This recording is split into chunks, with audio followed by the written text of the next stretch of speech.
हम तो छोड़े नहीं छोड़ एक लड़का है और नहीं रखता अरे कोने ना सटाई को रहा सटाई अब लड़का था माँ बहुत ही खराब है। क्या करे, खैराती में मिलता है, नहीं तो तबीयत खराब रहती है, चलते क्या करें।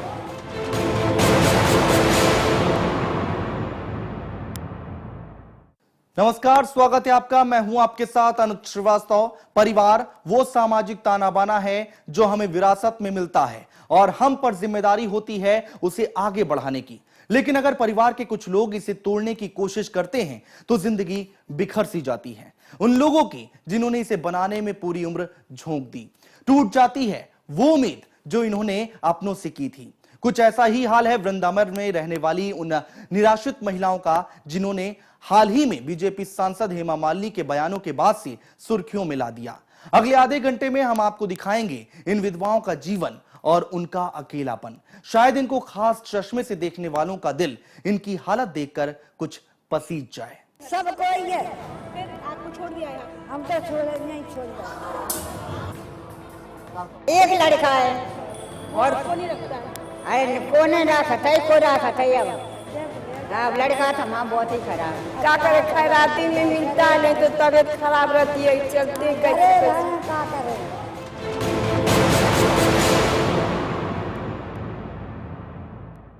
विधवा का बागबान कौन? यही सवाल आज हम उठा रहे हैं अपने इस प्रोग्राम में। ये सवाल इसलिए उठता है कि कुछ समय पहले बीजेपी सांसद हेमा मालिनी ने एक ऐसा बयान दिया जिसने अपनी मर्यादाओं को लांघते हुए विधवाओं पर भीख मांगने का आरोप लगा दिया। जब मांगना था वोट,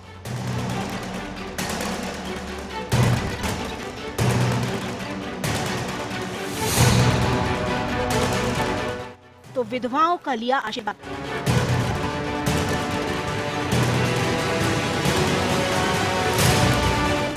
इनके आशीर्वाद की सत्ता।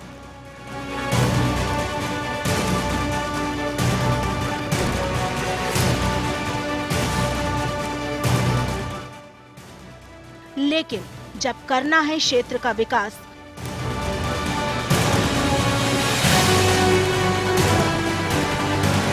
विधवाओं का क्या?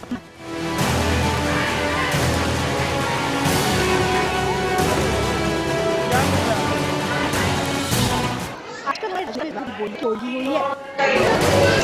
एक बयान की आग शांत नहीं होती कि दूसरा बयान हाजिर हो जाता है।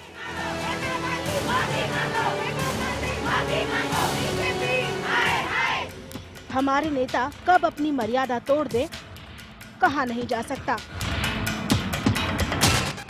बोलते बोलते कब लक्ष्मण रेखा लांघ दे ये भी नहीं कहा जा सकता। इस फहरिस्त में नया नाम जुड़ा है अभिनेत्री से नेता बनी बॉलीवुड की ड्रीम गर्ल हेमा मालिनी का। पिछले दिनों अपने संसदीय क्षेत्र मथुरा पहुंची हेमा मालिनी ने एक विवादित बयान दे दिया। मेरा ये विचार है कि अगर बंगाल से आते हैं तो बंगाल में क्यों नहीं रहे, वहाँ बहुत बढ़िया बढ़िया मंदिर है उधर, वहाँ पर भी रह सकते हैं ये लोग। वैसे जो बिहार से आते हैं तो बिहार में रहें, तो मथुरा में ये लोग जो रह रहे हैं उनको रहने दो। लेकिन बहुत आबादी बंगाल से आ रही है जो ठीक नहीं है। क्या आप वृंदावन वालों के लिए तकलीफ होगी मैडम, और ऊपर से क्या सब भीख मांगते हैं। सुना आपने ड्रीम गर्ल का ये बयान? ये कोई फिल्म का डायलॉग नहीं, ना ही ड्रीम गर्ल ने इसे किसी सीरियल के लिए कहा है। ये बयान बीजेपी की मथुरा से सांसद हेमा मालिनी ने विधवाओं के लिए कहा था। हेमा मालिनी के मुताबिक दूसरे राज्यों से आई विधवा महिलाओं को भीख मांगने की आदत पड़ गई है। इतना ही नहीं, बोलते बोलते हेमा मालिनी ने सारी मर्यादाओं को कब तोड़ दिया इसका उन्हें एहसास भी नहीं हुआ। मेरा ये विचार है कि अगर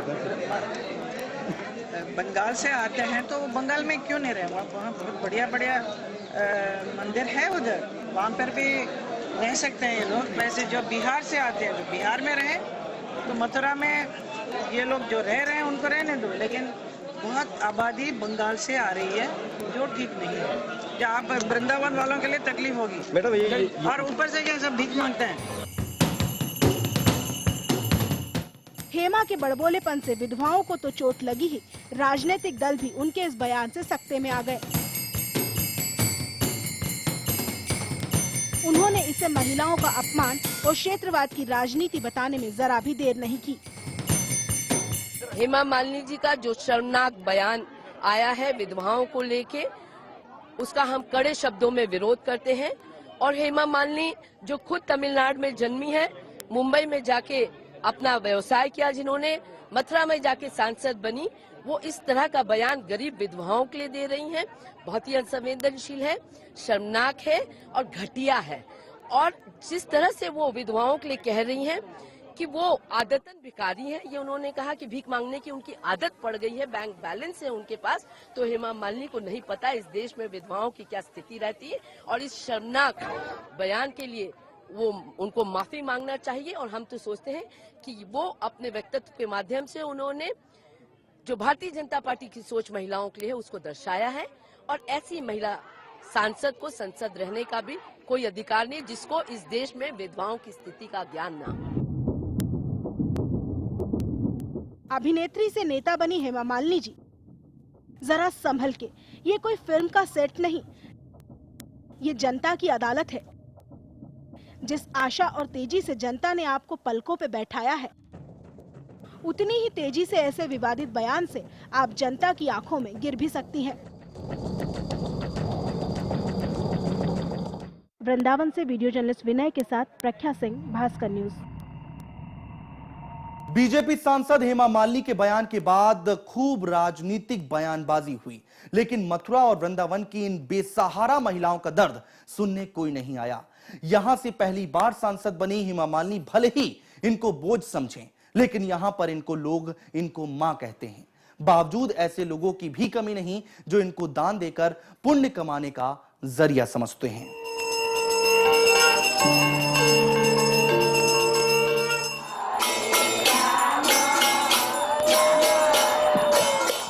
कृष्ण भजन में मगन इन महिलाओं का यही संसार है।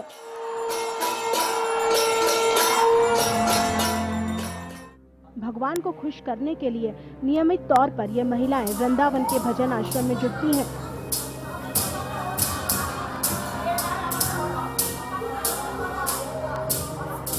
भगवान की सेवा करती हैं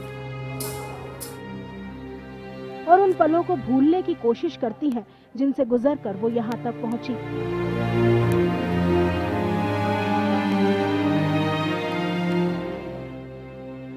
अपनी जिंदगी से नाखुश इन महिलाओं में कुछ बुजुर्ग हैं, कुछ अधेड़ उम्र की हैं, लेकिन इनमें से ज्यादातर विधवाएं हैं, बीमार हैं और सभी बेसहारा हैं। कैसे प्रोग्राम है तो वहाँ क्यों नहीं रहते हो? यहाँ क्यों? वहाँ जे भाग्य ले आए तब आए, कोई है नहीं आपके घर? सब कोई है। फिर आपको छोड़ दिया यहाँ पे? हम तो छोड़े नहीं, छोड़ जाओ। अच्छा, बेटे हैं? आप बेटा एक और यहाँ पर आपको छोड़ दिया? हम तो नहीं पर रहे, 25 वर्ष डोकर खत्म भये तब तंते ना रहे। आप लोग कभी बीमार हो जाते हो तो कैसे अपनी देखभाल करते हो? अब क्या करे, अपने घर से खर्च करते हैं, व्यवस्था मांग और क्या करें। मैं तो कछु ना राशन कपिल से कछु ना, एक लड़का है और आपको नहीं रखता है? अरे कौन रखा था, को रखा था अब लड़का तो माँ बहुत ही खराब है, काय को ना डरता है।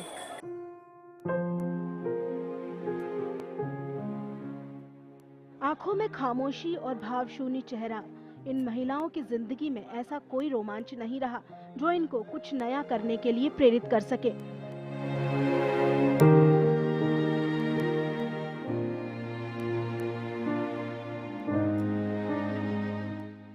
भगवान की सेवा और उसके भजन के बदले जो मिला उसी में गुजारा कर लिया। वृंदावन आने के बाद में जिन लोगों पर सबसे पहले आपकी नजर जाती है वो ही ये निशक्त और बूढ़ी माताएं। ये भले ही कलकत्ता में रहे, वृंदावन में रहे, मथुरा में रहे या वाराणसी में रहे या फिर देश के किसी भी हिस्से में रहे, बड़ा सवाल यही है कि आखिर इन बेसहारा माओं की जिम्मेदारी कौन लेगा? क्या ये सरकार की जिम्मेदारी है या परिवार की जिम्मेदारी है? और ये सारे सवाल, इन सभी सवालों का जवाब राजनीति से नहीं बल्कि संवेदनाओं से निकालने होंगे।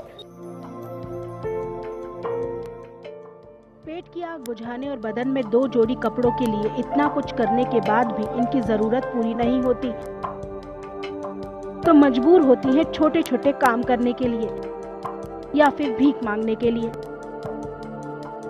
मथुरा से बीजेपी सांसद हेमा मालिनी के इस बयान के बाद में राजनीति गर्म है कि क्या वृंदावन और मथुरा में रहने वाली विधवाओं को ये कहा जा सकता है कि वो देश के किसी दूसरे हिस्से से आती हैं? लेकिन एक बड़ा सवाल जिस पर कोई गौर नहीं कर रहा कि चाहे ये महिलाएं कहीं की भी रहने वाली हो लेकिन इस देश की नागरिक है और यहाँ पर रहने वाली इन महिलाओं की स्थिति अगर आप देखेंगे तो किसी की भी आंखों में आंसू आ जाएंगे। सवाल यही है कि क्या सिर्फ राजनीति के चलते इन महिलाओं को किसी और जगह दरबदर किया जा सकता है या फिर एक ये भी पूछना जरूरी हो जाता है कि क्या इन महिलाओं के लिए समाज का और सरकार का कोई कर्तव्य नहीं है? इनमें से ज्यादातर महिलाओं के लिए विधवा पेंशन एक सपने की तरह है।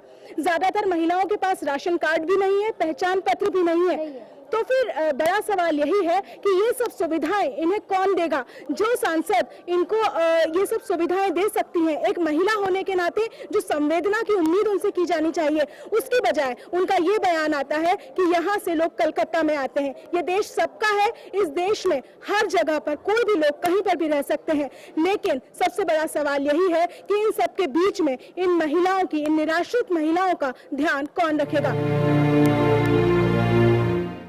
इन बुजुर्ग और बेसहारा महिलाओं का इस दुनिया में अपना कोई नहीं है।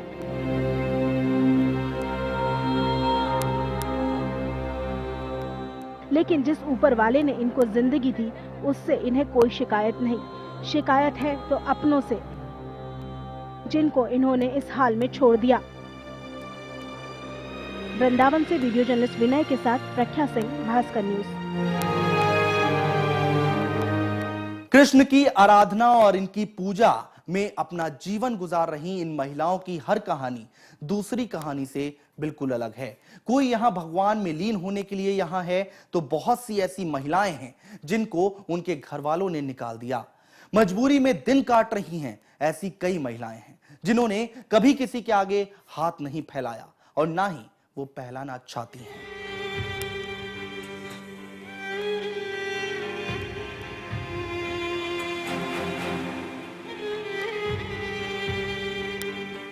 धर्म से सराबोर इस शहर ने इन विधवाओं को अपने यहाँ जगह तो दी लेकिन उनकी जिम्मेदारी नहीं ली। ऐसी ही कुछ विधवाओं में लक्ष्मी, नुपुर और ललिता जैसी बुजुर्ग और बेसहारा महिलाएं हैं। किसी दूसरी माँ की तरह ही वो दूसरों को तो ढेरों आशीर्वाद देती है लेकिन उनको कुछ देने वाला कोई नहीं। अब उनकी एक ही इच्छा बची है, मौत और एक सम्मानजनक मौत। लक्ष्मी गोस्वामी कोलकाता से 2 बच्चों को लेकर वृंदावन आई थी। कब आई ये याद नहीं, याद है तो इतना कि वो वृंदावन में 4 कुंभ बिता चुकी हैं, यानी 48 साल की जिंदगी वृंदावन के नाम कर दी। पूछने पर दर्द बढ़ जाता है। 9 साल की थी तब शादी हो गई, 15 की होते होते 2 बच्चे हो गए और फिर पति की मौत हो गई।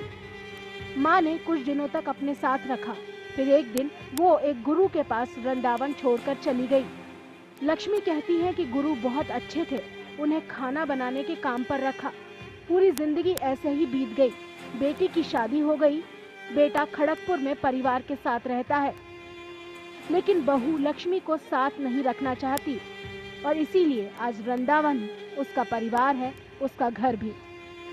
अभी रसोई बनाती बेटा, वही रंगजीत में है ना, सुने के तालगाछ, वहाँ पे रसोई बनाती।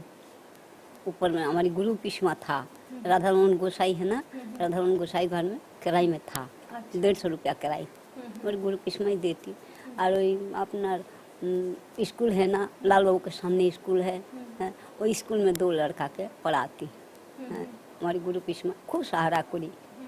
तो वो कहने पढ़ा तो बता बेटा तू ऐसे कैसे करेगी, फिर हमको रसोई में घुसा दिया। वक्त के साथ शरीर साथ छोड़ रहा है। लक्ष्मी के हाथ पैरों ने भी काम करना बंद कर दिया है। अब ना तो वो भजन करने जा सकती है, ना ही कोई काम धंधा कर सकती है। बस सरकारी आश्रय निवास में इंतजार है अपने आखिरी दिन का।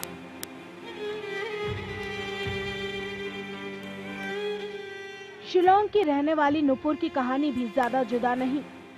70 साल के नुपुर रॉय ग्रेजुएट हैं और बीएसएफ से रिटायर्ड हैं, लेकिन बीएसएफ से पेंशन नहीं मिलती। कृष्ण भक्ति में मन रमा तो नुपुर वृंदावन चली आई। इरादों की पक्की नुपुर ने कभी किसी के सामने हाथ नहीं फैलाया। सुप्रीम कोर्ट के आदेश पर मिलने वाली सहायता राशि और निराश्रित पेंशन से अपना खर्च चलाती हैं और अब वो दूसरों को न सिर्फ बुनाई और सिलाई सिखाती हैं, बल्कि बचे हुए वक्त में पढ़ाने का काम भी करती हैं।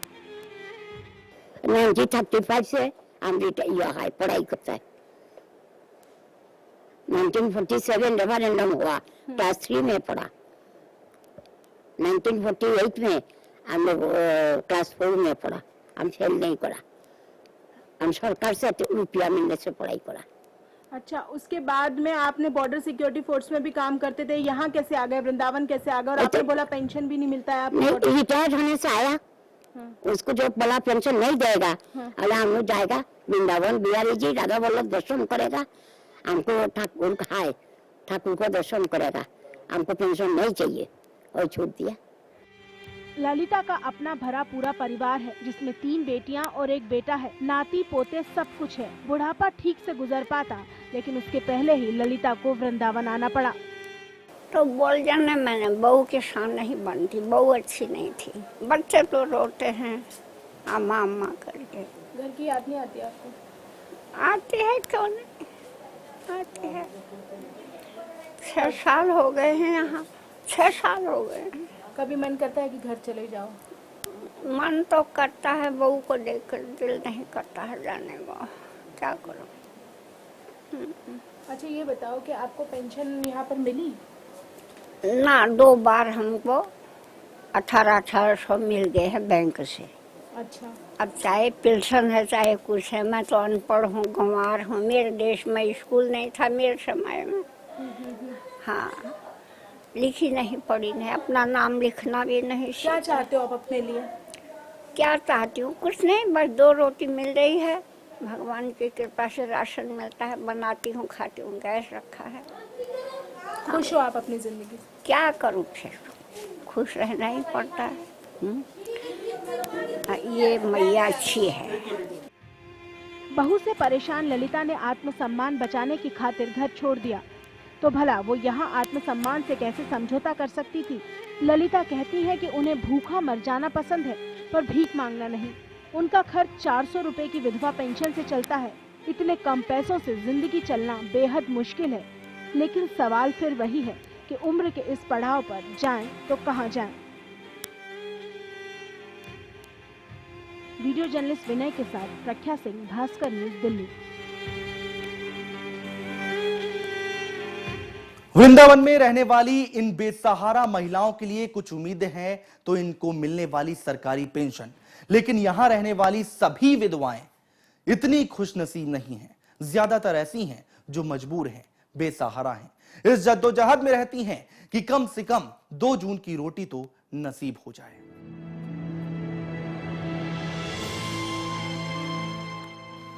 कृष्ण की नगरी में अब भले ही गोपियां न मिले, लेकिन हालात की मारी ऐसी महिलाएं हर गली, हर नुक्कड़, हर मोड़ पर मिल जाएंगी। सरकारी आंकड़ों पर यकीन करें तो मथुरा और वृंदावन में रहने वाली निराश्रित महिलाओं की संख्या महज 1734 है।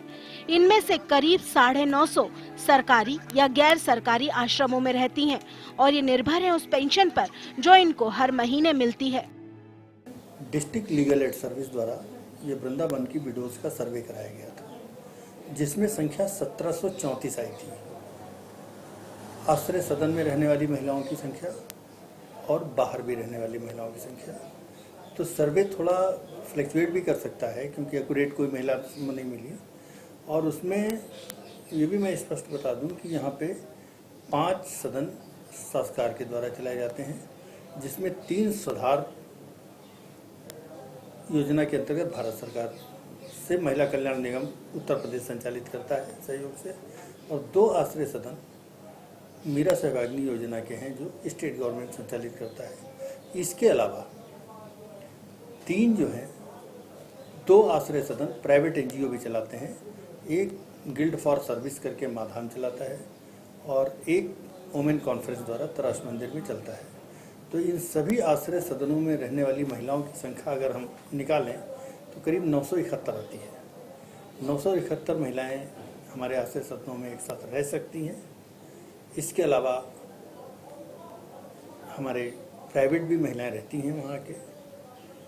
और जब आपने भी थोड़ी देर पहले कहा था इनको क्या सुविधाएं दी जा रही हैं, ये भी मैं आपको स्पष्ट बता दूं कि ये पहले इन महिलाओं को जब यहाँ रहती थी तो इनको सरकार की तरफ से सुविधाएं नहीं थी, ये रहती थी और अपना कार्य करती थी और अपना खर्चा उठाती थी।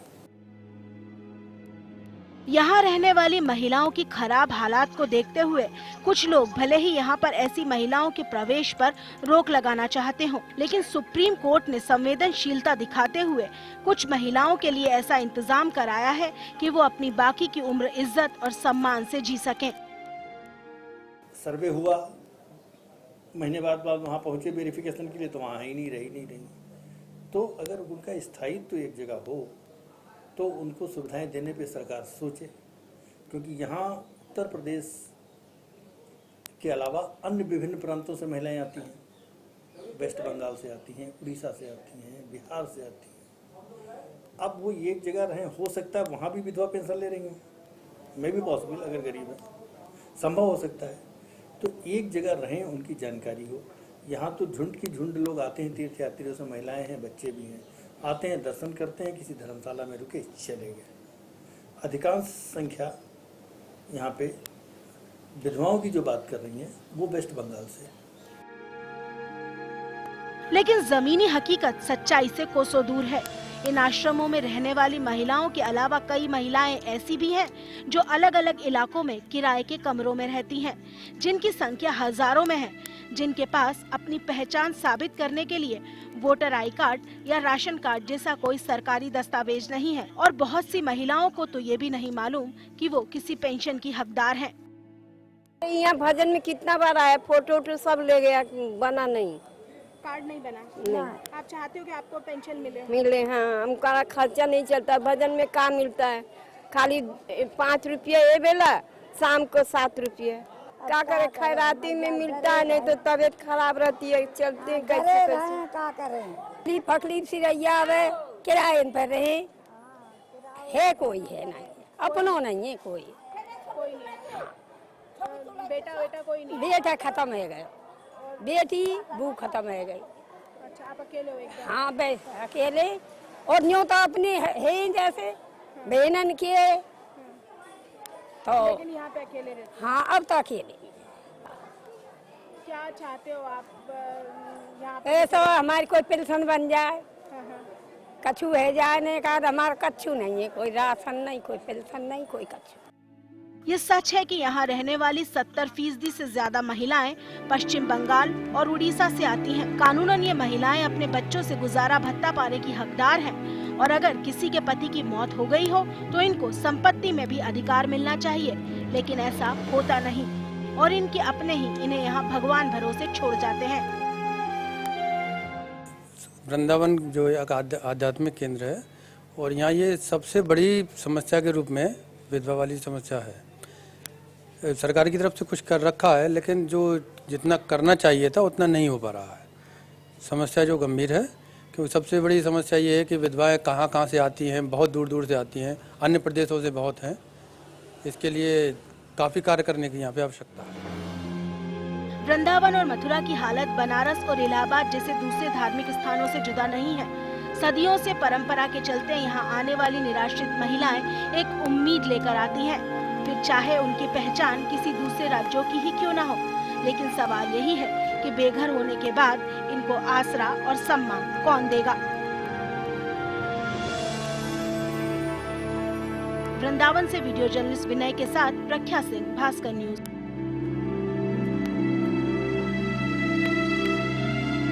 वृंदावन में सरकार के साथ सामाजिक संगठन भी विधवाओं की मदद में जुटे हैं, लेकिन यहां आने वाली विधवाओं की संख्या हर रोज बढ़ रही है। ऐसे में क्या वृंदावन में शरण ना देना इनकी मुसीबतों का हल है? क्या इन बेकसूर महिलाओं को सम्मान से जीने का अधिकार नहीं?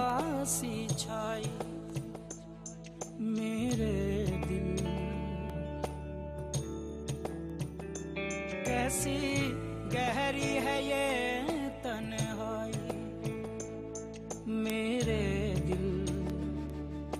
वृंदावन में रहने वाली ये विधवाएं जिस हालात में अपने दिन गुजारती हैं, उसे जानकर किसी का भी दिल पिघल जाएगा।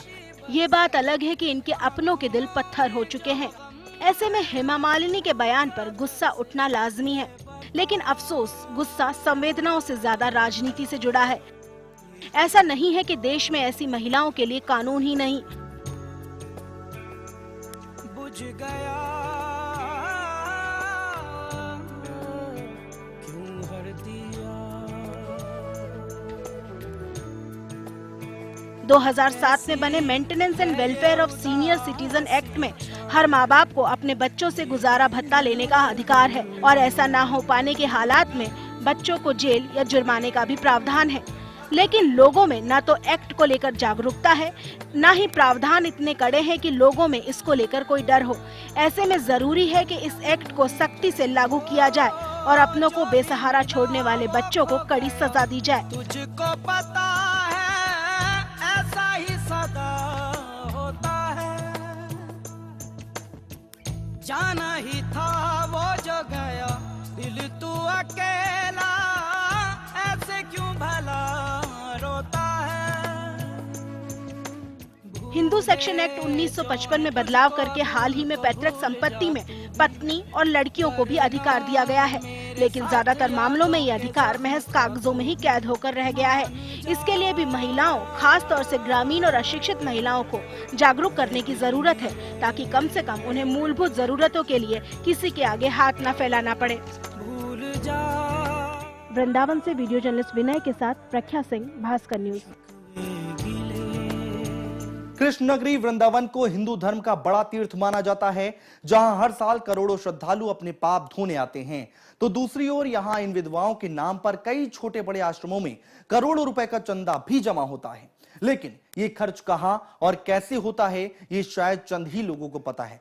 लेकिन उम्मीद की जानी चाहिए कि सच की ये तस्वीर देखने के बाद इन लोगों पर राजनीति करने वाले एक बार जरूर सोचेंगे कि इन बुजुर्ग माओं को राजनीति से ज्यादा मदद की जरूरत है।